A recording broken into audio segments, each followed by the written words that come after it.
Hello दोस्तों, नमस्कार। कैसे हैं आप सब? आई होप अच्छे होंगे, आपकी तैयारी अच्छी चल रही होगी। तो चलिए शुरू करते हैं। बहुत दिन से इसका इंतजार था शुरू करने का। और चलिए शुरू करते हैं। आज हम लोग पढ़ेंगे बेसिक इलेक्ट्रिकल इंजीनियरिंग। ठीक है, बेसिक इलेक्ट्रिकल इंजीनियरिंग से शुरुआत करने का कोशिश करते हैं। और रेफरेंस वीके मेहता सर की बुक रहेगी। वीके मेहता सर की बुक रहेगी, basic electrical engineering, VK Mehta sir. ठीक है, तो चलिए। अच्छा, एक चीज़ और, इसमें इनिशियली थोड़ा बहुत आपको कुछ बताने का कोशिश करूँगा। फिर बाद में थोड़ा सा जैसे जैसे हम आगे बढ़ते जाएंगे, सिर्फ प्रिपरेशन ओरिएंटेड चीज़ें हम लोग पढ़ेंगे। और उतना ही पढ़ेंगे जितना एग्जाम पॉइंट ऑफ व्यू से, प्रिपरेशन पॉइंट ऑफ व्यू से जरूरी है।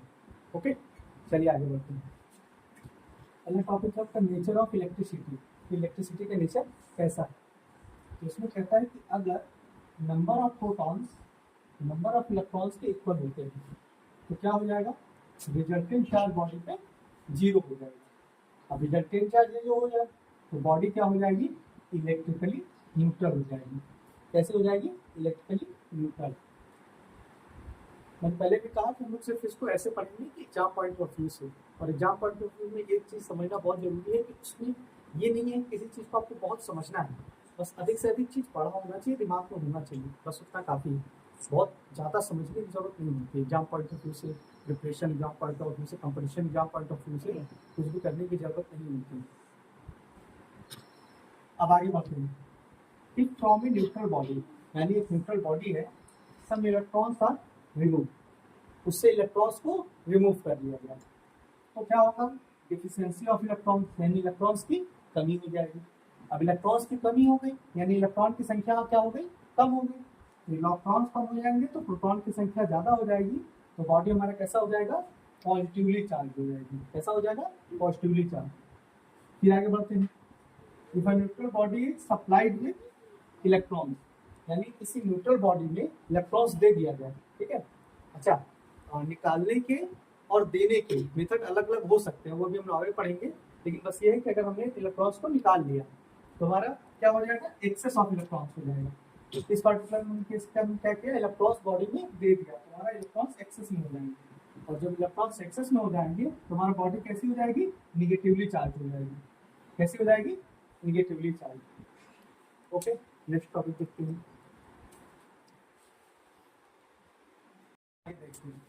आगे क्या है? Unit of charge.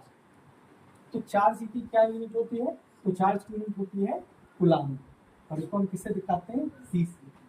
और चार्ज कह लीजिए चाहे, सॉरी, यूनिट कह लीजिए चाहे ऐसा यूनिट कह लीजिए, दोनों ही हमारी चार्ज की क्या होती है? कूलम्ब। आप समझते हैं कि एक कूलम्ब किसके बराबर होता है? तो एक कूलम्ब किसके बराबर होता है? Charge on 625 into 10⁻16 electron. कितना? Charge on 625 into 10⁻16 electron. पहले तो इसमें 25 आ रहा है, 25 फॉर रीजन, मजाक कर रहा हूँ। 625, ठीक है, तो 625 इंटू 10⁻16 इलेक्ट्रॉन। अब इसी को एग्जाम में कैसे पूछता है? एग्जाम में ऐसा ऑप्शन दिया होता है, तो आपको इस फॉर्म में डायरेक्टली याद रखना है कि चार्ज ऑन 6.25 इंटू 10⁻18 इलेक्ट्रॉन्स। हम इसको ऐसे लिख सकते हैं कि हम कोई भी नंबर जैसे ऐसे लिखा है, मान लो 625 ऐसे लिखा है, तो हम ये मान के चलते हैं कि पॉइंट हमारा यहाँ पे है, इसको हम ऐसे लिख सकते हैं। तो इसको हम पॉइंट अगर यहाँ पे लाएंगे तो हम इसको ऐसे लिख सकते हैं कि 6.25 और इंटू 10, पॉइंट कितने डिजिट है? 2 डिजिट इधर आया तो हम यहाँ पे 2 लिख देंगे।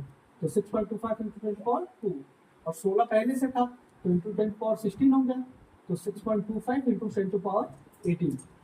अभी आपको कैलकुलेशन बता दे रहा हूँ, आगे कैलकुलेशन नहीं बताऊंगा, आगे सीधे मेन चीजें बताऊंगा। ठीक है, तो अब आगे देखिए। अब कह रहे हैं चार्ज ऑन 625 इंटू 10⁻16 इलेक्ट्रॉन,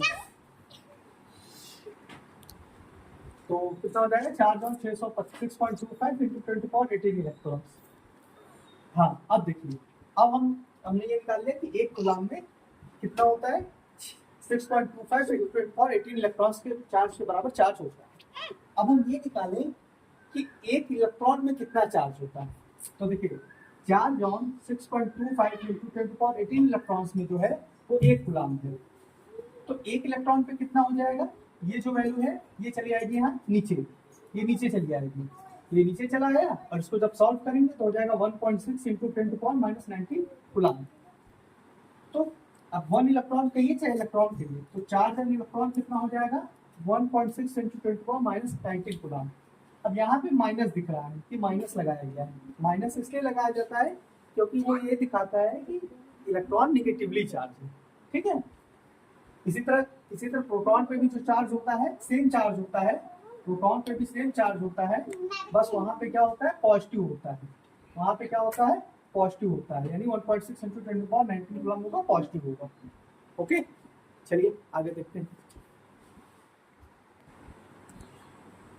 अब इलेक्ट्रॉन की बात हो ही रही है, तो जैसे कि हमने देख लिया कि इलेक्ट्रॉन पे जो चार्ज होता है वो होता है -1.6 × 10⁻19 कूलम। अब मास की बात कर लेते हैं, मतलब फैक्ट्स जान लेते हैं, पढ़ ही रहे हैं तो लगे हाथ पढ़ लेते हैं कि मास ऑफ इलेक्ट्रॉन, जिसको हम m से दिखाएंगे, ये कितना होता है 9.0 × 10⁻31 kg। इसको याद रखने के लिए हम कैसे याद रख सकते हैं, यहाँ 0 के जगह 1 लगा दीजिए, 9.1 × 10⁻31, यहाँ पे भी 1 और यहाँ पे भी 1, ठीक है। अब रेडियस की बात कर लेते हैं कि इलेक्ट्रॉन का रेडियस कितना है, तो रेडियस कितना होगा 1.9 × 10⁻15 मीटर। अब ये जो 10⁻15 होता है उसको हम बोलते हैं फेम्टो या फर्मी। क्या बोलते हैं, फेम्टो या फर्मी, ठीक है। अब एक रेशियो निकाला जाता है E/m का, यानी E क्या है चार्ज ऑफ इलेक्ट्रॉन, m क्या है मास ऑफ इलेक्ट्रॉन, ठीक। तो E/m का जब हम रेशियो निकालते हैं वैल्यू रख के, तो ये वैल्यू आती है 1.7 × 10⁻11, यानी E/m बराबर 1.77 × 10⁻11। तो जब हम इसको सॉल्व करते हैं तो E बराबर होता है 1.77 × 10⁻11 m। ये m इधर आ गया, ये m इधर आ गया।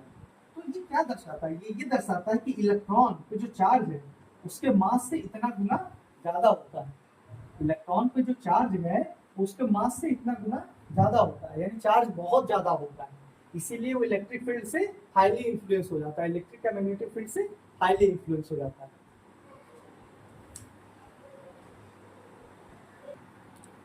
फिर आगे है एनर्जी ऑफ एन इलेक्ट्रॉन। वैसे पूछता नहीं है, लेकिन अभी आप इनिशियल है, शुरुआत है, तो थोड़ा बहुत अगर आप जानते रहेंगे तो थोड़ा सा आपको आगे समझने में एडवांटेज रहेगा, इसलिए थोड़ा मैं अभी शुरू में कुछ चीज़ें आपको बता रहा हूँ, आगे फिर क्या करता जाऊँगा सिर्फ वही चीज़ें बताता चला जाऊँगा जो इम्पोर्टेंट है। अभी इनिशियल है तो थोड़ा थोड़ा जान लीजिए, बेसिक में थोड़ा थोड़ा। एनर्जी जो होती है इलेक्ट्रॉन की वो दो तरह की होती है, एक होता है काइनेटिक एनर्जी, एक होता है पोटेंशियल एनर्जी। एक चीज़ और समझिए, आपको ये समझना है कि आपको सिर्फ जानना है क्या होता है। डिप्लोमा लेवल पे जेईई एग्जाम में सिर्फ ये पूछता है कि क्यों होता है, सॉरी क्या होता है, क्यों होता है ये नहीं पूछता। और हमें ये ध्यान रखना है कि जब आप जेईई की प्रिपरेशन कर रहे हैं तो सिलेक्शन ओरिएंटेड प्रिपरेशन होना चाहिए, सिलेक्शन ओरिएंटेड आपकी पढ़ाई होनी चाहिए। तो बहुत सी चीज़ें हैं, लेकिन सिर्फ आपको वो चीज़ पढ़ना है जो आपकी सिलेक्शन ओरिएंटेड हो। तो इसलिए हम सिर्फ जानते चलेंगे क्या क्या होता है, क्यों होता है उसमें बहुत ज़्यादा नहीं जानना है, क्योंकि वो डिप्लोमा जेईई लेवल का पार्ट है नहीं प्रिपरेशन का। जानने के लिए पढ़ने के लिए आप बहुत कुछ पढ़ते रहे, लेकिन उसका कोई मतलब है नहीं। तो चलिए आगे। तो दो तरह की एनर्जी होती है, काइनेटिक एनर्जी और पोटेंशियल एनर्जी। अब देखिए एनर्जी ऑफ इलेक्ट्रॉन इंक्रीजेज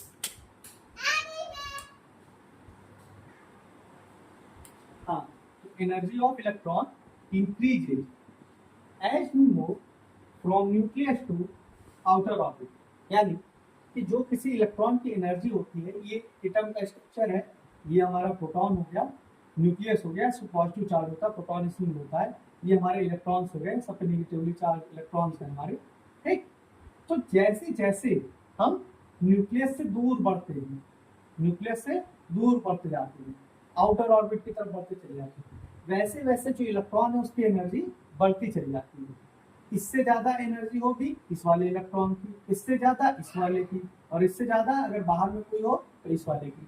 तो जैसे जैसे हम न्यूक्लियस से दूर जाते हैं वैसे वैसे इलेक्ट्रॉन की एनर्जी बढ़ती चली जाती है।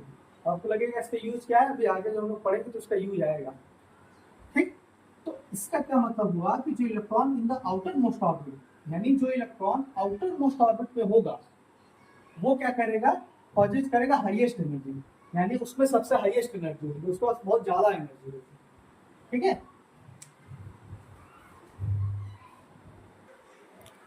जैसे हमने पढ़ा था कि electrons in the outer most orbit positive highest energy. तो जैसा कि हम देख रहे थे कि इलेक्ट्रॉन जो आउटर मोस्ट ऑर्बिट में होता है उसमें हाईएस्ट एनर्जी होती है। अभी वैलेंस इलेक्ट्रॉन में आएंगे। तो हाईएस्ट एनर्जी का फायदा ये होता है कि वो उनके पास इतना ज्यादा एनर्जी होता है कि वो क्या करते हैं, मूव कर जाते हैं। और ये हाईएस्ट एनर्जी के कारण ही वो मूव करते हैं, और उनके मूव करने के कारण ही करंट फ्लो होती है। तो ये एक रीजन है, हीट कंडक्ट करते हैं, इलेक्ट्रिसिटी कंडक्ट करते हैं, वो हाई एनर्जी होने के कारण है। ठीक है, अब एक चीज समझते हैं, एक टर्म है वैलेंस इलेक्ट्रॉन। वैलेंस इलेक्ट्रॉन क्या होता है, the electron in the outer most orbit. जो इलेक्ट्रॉन आउटर मोस्ट ऑर्बिट में होता है हम उसको क्या कहेंगे, वैलेंस इलेक्ट्रॉन। यानी ये जो वैलेंस इलेक्ट्रॉन होंगे इनको हम कहेंगे वैलेंस इलेक्ट्रॉन। ओके, चलिए अभी के लिए इतना ही, आगे हम लोग मिलेंगे नेक्स्ट वीडियो में। ठीक है, ऑल द वेरी बेस्ट।